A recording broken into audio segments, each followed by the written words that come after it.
So Van's walking down the street and he pops into his friend, and his friend says, "Morning, Van." He says, "Morning." He says, "Oi, I need something to file down the beak of my parrot. It keeps biting my ears."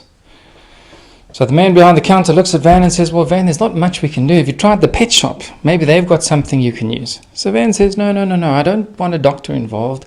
I just want something to file down the beak. Tell me, do you have a small file in your shop? Some small files?"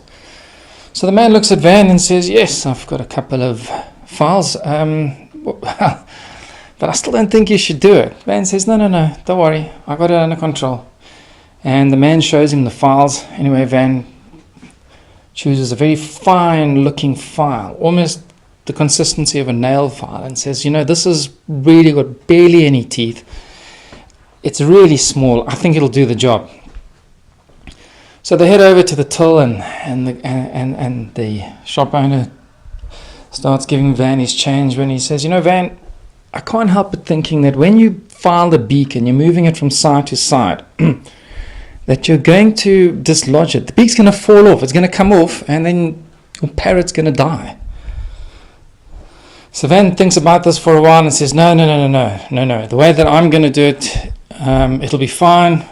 He won't die. He won't lose his beak. No chance. Anyway, the man says goodbye to Van, and off he goes. And the next day, he sees Van again.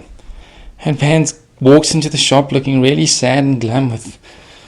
Clearly he's been crying, and he's really sad and tired, and obviously something really bad has happened. So he says, "Van, what happened?" He says, "Well, yesterday I came in and I bought the file. I went home to file down my parrot's beak, and," he says, "and it died." So the shop owner says, "Well, Van, I don't mean to say that I told you so, but I did tell you that if you file down the parrot's beak, it would die." So Van looks up at him and says, "You know what? It didn't die when I filed down its beak." And the man says, "Well, what happened, Van?" He said, "No, it died when I put its head in the vice."